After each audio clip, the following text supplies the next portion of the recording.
ભગવાનને ભીષ્મ કહે છે, ભગવાન આપ કેવા છો? ત્રિભુવન કમલમ તમાલ વર્ણમ રવિકર ગૌરવરામવરમ દધાને વપુરલકકુલાવૃતાનનાજ્યમ વિજયરથે સખેરતિરસ્તુ મે નવદ્યા.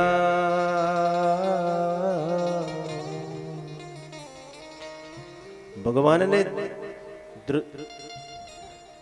ભીષ્મ એમ કહે છે, ભગવાન ત્રિભુવન કમલમ તમાલ વર્ણમ, ત્રિભુવનમાં આપના જેવો સુંદરમાં સુંદર પુરુષ બીજું કોઈ નથી.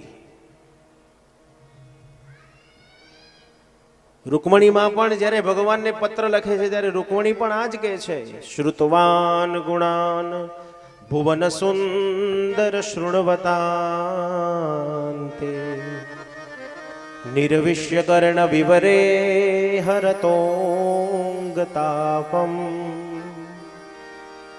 રૂકમણીમાએ પણ આ જ કીધું કે ભગવાન આપના જેવો ત્રિભુવનમાં કોઈ સુંદર બીજો કોઈ પુરુષ નથી.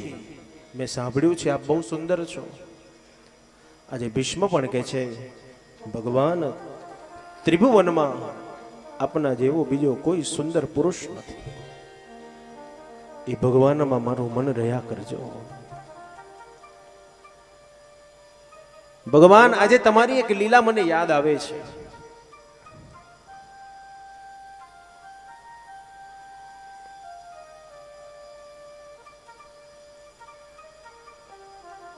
કઈ લીલા ભગવાન?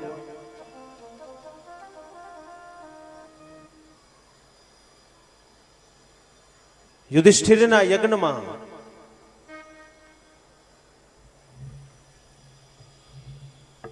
દરેક અલગ અલગ કાર્ય કરવા બધા જ તૈયાર હતા, પણ એક કામ કરવા ભગવાન કોઈ તૈયાર નહોતું. એ ભગવાન આપે કર્યું હતું.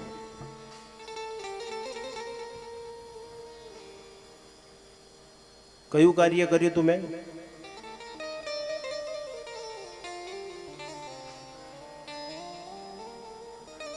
એ સમયે ભગવાન ઋષિ મુનિઓની એઠી પાતળ ઉપાડવા માટે કોઈ જ તૈયાર નહોતું, પણ એ સેવા ભગવાન આપે કરી હતી.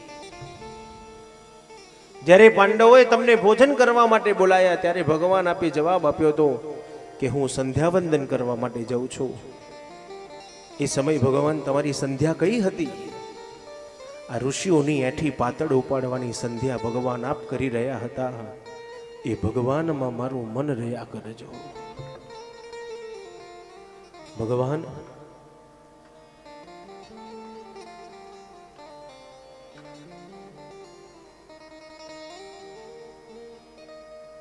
મેં પ્રતિજ્ઞા કરી હતી કે મહાભારતના યુદ્ધમાં આપના હાથમાં હું શસ્ત્ર ઉપાડાવીશ, અને આપે પ્રતિજ્ઞા કરી હતી કે મહાભારતના યુદ્ધમાં હું શસ્ત્ર નહીં ઉપાડું. આજે તમારી એ લીલા મને યાદ આવે છે.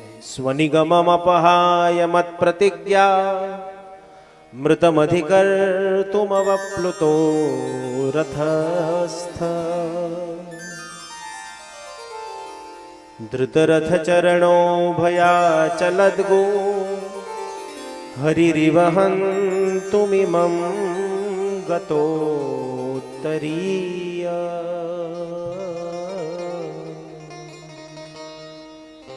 ભગવાન એ સમયે મેં અર્જુન ઉપર તીખા બાણ માર્યા, અને આપનાથી અર્જુનનું દુઃખ સહન ન થયું. અને એ સમયે ભગવાન આપે આપની પ્રતિજ્ઞા તોડી નાખી અને મારી પ્રતિજ્ઞાને મહાન બનાવી દીધી. ભગવાન હાથમાં સુદર્શન ન લીધું, પણ રથનું પૈડું લઈને દોડીને આવનાર એ ભગવાનમાં મારું મન રહ્યા કરજો.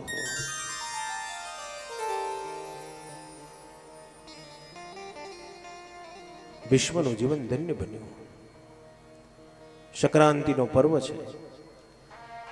ઈચ્છા મૃત્યુનું જેને વરદાન મળ્યું છે, આજે ભીષ્મ પોતાના પ્રાણ પ્રભુના ચરણારવિંદમાં લીન કરે. શુદ્ધ પુરાણી વર્ણન કરે નારદ.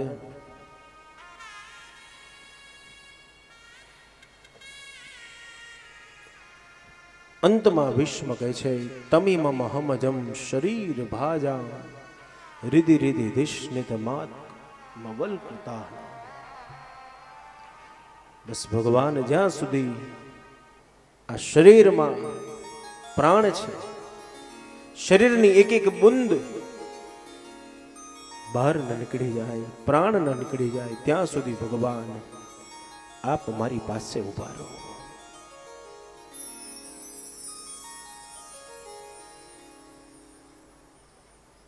શુદ્ધ પુરાણી વર્ણન કરે નારદ.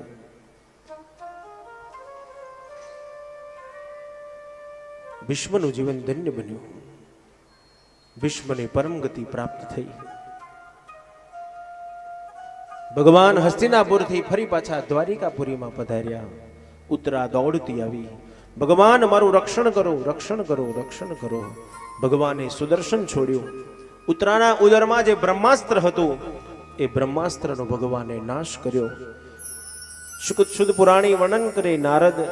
9 માસ પરિપૂર્ણ થતા શ્રીમદ ભાગવતનો ઉત્તમ શ્રોતા પરીક્ષિતનો જન્મ થતા શ્રી ગોવર્ધનનાથ કી જય.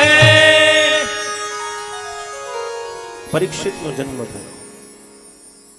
પરીક્ષિત જન્મતાની સાથે રડ્યો નથી, પણ જે સુદર્શનના દર્શન માના ઉદરમાં થયા છે એ સુદર્શનને જાણે શોધી ન રહ્યો હોય. ચારે તરફ પરીક્ષિત નજર ફેરવી રહ્યો છે. શુદ્ધ પુરાણી વર્ણન કરે નારદ. એક દિવસ અર્જુન હસ્તિનાપુરથી દ્વારિકામાં ગયો. આજે જ્યારે અર્જુન દ્વારિકાથી પાછો આવી રહ્યો છે અને એ સમયે અર્જુનના કપડા ફાટેલા છે. યુધિષ્ઠિરે પૂછ્યું, ભાઈ તારી આ દશા કોણે કરી? ભાઈ શું કહું, આજે હું લૂંટાઈ ગયો. એક સામાન્ય ભીલ આવીને મને લૂંટી ગયો.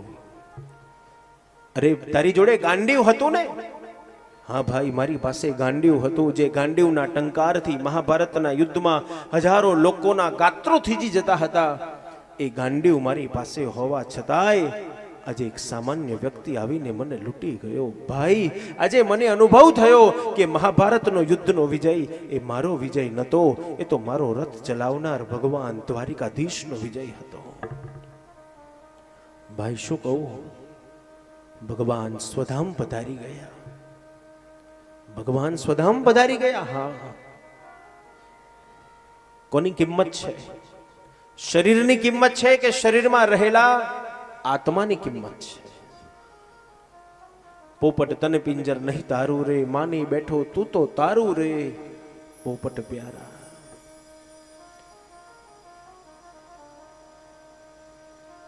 સોનાના પાંજરામાં પૂરેલા પોપટને ક્યારેક તમે પૂછો કે પોપટ મજા આવે છે ને, આનંદ આવે છે ને? ત્યારે પોપટ જવાબ આપે છે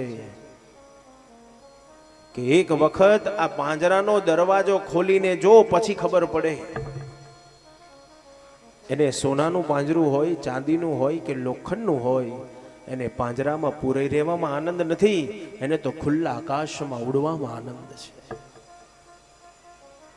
એ જ રીતે આત્માને શરીરમાં પૂરાઈ રહેવામાં આનંદ નથી, એને તો એક શરીરમાંથી બીજું શરીર, બીજામાંથી ત્રીજું, ત્રીજામાંથી ચોથું, એને તો ઘર બદલવામાં આનંદ છે.